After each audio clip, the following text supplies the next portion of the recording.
I understand women who have bad hair days now. I never did before, but now I have good beard days and bad beard days where everything seems good or everything just doesn't seem to work. Uh, Is that growth? I've been putting off today's vlog for a little while because it's the end of the year, and you always feel you should be doing something a little bit profound at the end of the year. You should be a little more retrospective. You should be looking forward. I'm not sure exactly what the motivation is, but the year end is always a time for contemplation and what we've done in the past year and what's coming in the future year. And I haven't talked a lot about the fitness journey that I've been on, my health journey. I've talked a little bit about it in the vlog, and I hesitate to return to the story because I don't want to be preachy. I don't want to be sitting there, and I can't stand people who preach to me about those sorts of things and tell me that what they're doing is the only way to do things. Nevertheless, I know that my current state of fitness and health comes from the beginning of a year. And New Year's resolutions are so terrible. They're so disappointing for people. I realize a lot of them are good, and I'm not telling people not to do them, but we so often disappoint ourselves. We so often start out with something planned, and we don't see it through, and we end up disappointing ourselves and perhaps others around us because we proclamated them. We let people know about them. Is that the right term for it? Proclamated? We proclaimed them, and we didn't follow through, and it ends up being a net negative, I think, for us. It ends up just being another burden, another failure, and I don't want, and it shouldn't be, but it often is. So I'm going to first of all fill you in a little bit on why it's so important to me and where it's come from. And then let's talk a little bit about what we can do, about some of the things that you perhaps can do and why it's important to think about it maybe this year more than it ever has been in the past, because we're not getting any younger. So a few years back, I was quite a bit overweight, and my doctor told me I had type 2 diabetes, and he was going to put me on medication. And that was pretty much the course that so many of our ilk, of our age group, have gone on. It wasn't unexpected. I kind of knew that it was happening myself. And I was trying, to a certain extent. I was exercising twice a week. I was going to the gym, to a workout class twice a week, which I hated. I hated it with a passion because twice a week I worked out, which reminded me how unfit I was, and it hurt. It hurt a lot because we did lunges and squats and all sorts of stuff that made my ass and my legs sore as can be a couple of days later. And then I'd go back to the gym sore, and I was in this cycle of I didn't think I was ever going to get better. Things weren't going to improve. But I think I was in a holding pattern. Once I heard the news from the doctor, it was like a wake-up call for me. And I said, can I try and control the diabetes myself? And he let me. He said, sure, you got 3 months, go. Gave me paperwork, gave me information, let me research it online, and off I went to see if I could fix things. And I modified my diet dramatically, and I, over time, increased my workouts from twice a week. I went to 3 times a week, 4 times a week, 5 times a week. And by the time I went back to my doctor, I was working out 6 days a week. Now, the type of workout I do is I go to a fitness class. It's a 1-hour class. I guess the closest thing you might find is a HIIT class. In my place, they call them triple 20s, but there's lots of body weight workout. There's lots of strength and flexibility work. We use free weights, and we do squats and lunges and burpees and mountain climbers, and we use TRX, and we use free weights do jumping jacks, and not super cardio, but cardio is always part of it, but lots of strength work and lots of balance stuff, which I found made a difference. At any rate, I go back to the doctor. Forgive me if you've heard this story before. And he goes, he said, and I knew what my blood work was. I knew I'd improved pretty dramatically because we have an online system where you can check your blood work here in British Columbia where I live. And I went back, and he says, how are you doing, Steve? I said, I think I'm doing pretty good. And he goes, yes, you are. And he was so excited, this young doctor. And I go into the room with him, and he said, you're doing great. Your blood, you're not in a diabetic zone anymore. What you're doing is working. Well done. And I felt good. I felt great. And I was really happy. But I asked him, I said, why are you so giddy about this? I said, I understand why I'm happy. But I said, you seem really happy too. And he goes, I mean, beyond what you just expect, good news from a doctor. And he goes, because I'm going to see 40 people today. And you're the only person I get to give this news to.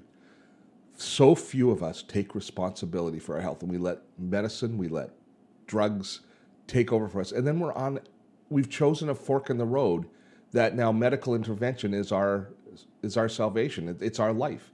I didn't want that. I still probably at some point going to have to use it, maybe for blood pressure, maybe for diabetes. Something's going to happen where I'm going to have to rely on medicine. But I wanted to delay that as long as I possibly could. I didn't make a big proclamation saying I'm going to get fit here. I did it very quietly to myself. But it was a promise that I made to myself. And there's a couple of points along the way that were really important, that if you start on this journey, if you start on a journey of changing your life, there's a couple of points that are really good milestones that you want to look for. Now, obviously, you have to make a firm decision that you're going to do the exercise or you're going to change your diet, which I will talk about some mechanisms that help me in a moment. But there was a point, I think April has said, we got to get this email out. And I went, no, I can't do it. I'll do it when I get back from the gym. And for the first time in my experience, I used the gym, working out, as an excuse to avoid work. And I wasn't trying to avoid work, but it became the priority instead of work. It meant that it was now my habit. And I recognized that. And it was a very big moment. So in other words, think about it for a moment. You got to get something done work-wise. Yeah, I know that's important, but this is more important. My appointment at the gym is more important than getting this email out. That was profound because now I knew this was a part. And it took a little bit of the burden off my shoulders because I knew that I would stay on the path now. That was because I was afraid to fall off the path, right? But I knew I would stay on the path because it was my habit. Now, how do we make it a habit? Let's spend a few seconds and talk about it, because if you are thinking about it, it's probably not something you want to share with everybody and talk to everybody. I don't know how many comments we'll get in today's vlog because of this. But, as I thought my way through what I've done in the past, what I've seen others do in the past, I knew that I needed to find a fitness regimen that would work for me. And so buying a piece of gear at home. I've had exercise bikes. I've looked at treadmills. I've wanted a rowing machine. I think buying a machine is one way to go, and it works for some people. But for so many of us, it just becomes something that's stuck in the basement and you never see again, or every time you walk past, you feel guilty, or it's stuck in a prominent place and becomes a clothes hanger or a reminder of your guilt every time you go by. A small percentage of us do get on and do the work. And it makes the difference. Great for them, but for the rest of us, it's just a kind of a testament to our failure often if we do that route. As is signing up for just a membership at a gym without any plan. Signing up for a gym and paying $19 or $29 or $39 or $49 a month at a gym isn't going to get you out there, because it's very difficult to make that the habit. It becomes very difficult to go out. Again, some people do it, some people succeed. I fully get that. You should choose the path that you know is going to give you the best quality of life. And in this Christmas season, I'm recording this is the last vlog before Christmas, when you think about what gifts you can give your family, and it's harder and harder to buy presents for our kids and for our spouses as we get older. But really the best gift you can give them, I'm going to get a little model in here, is you can give them a gift of being healthier yourself, of not being a burden to your family, of them having not to worry about you and not be afraid for you, and having the energy to be a participant in your family. That's a good one. Where was I? So getting started. Number one, just get up and start walking. I know it sounds so pedestrian. That's a kind of a play on words. But moving and getting into a routine of every morning going for a walk, every evening going for a walk is a great step. Here is a big part of that. The fitness trackers that we can get today make a huge difference. Getting some feedback, quiet feedback, from looking at your watch and seeing I did my 5,000, I did my 10,000 steps today, I did what I'm looking for today. That is, to me, one of the gifts that this generation, that technology brings to us. and who are seeking getting healthier.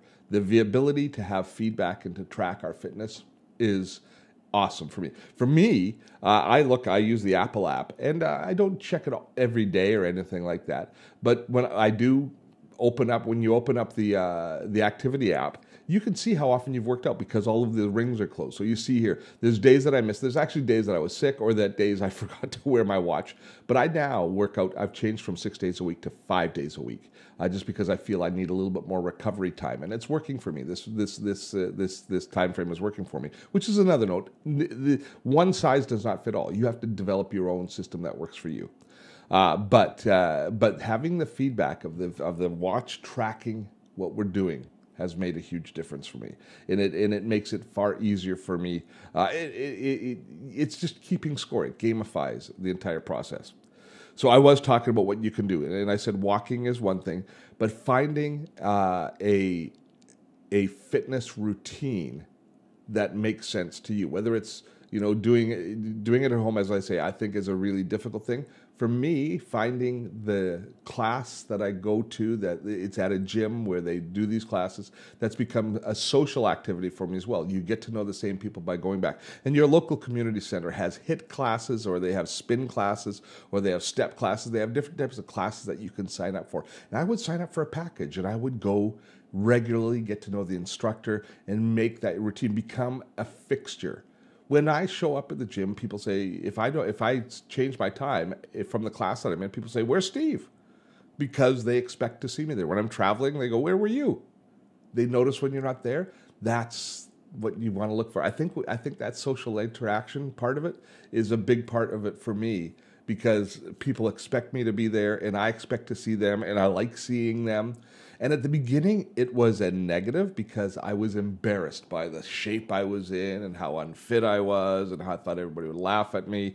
And I didn't really think they would laugh at me, but I was just kind of a little bit humiliated by how far I'd allowed myself to get. But obviously, you get over that pretty quickly. Well, maybe it's not obvious. Let me tell you. You get over that pretty quickly. And you start to see, and you start to look for opportunities to encourage each other. And it becomes a big part of your life. As I say, I didn't want this to be a big vlog of preaching, so I hope I didn't come across preachy. But if you're going to give yourself a gift this year, if you're going to give your family a gift this year, quietly turn your life around. Start getting fitter. Start getting stronger. Start taking responsibility for your own life. And that's, I would say, the biggest gift that you can give yourself this Christmas season. And it's the biggest thing you can do to make next year, to make 2019 the best year. We're not getting younger, but we can still get better. I look forward to your comments. Merry Christmas. And if I don't talk to you before New Year's, a Happy New Year to one and all. Till next time. I'm Steve Dotto. Have fun storming the castle.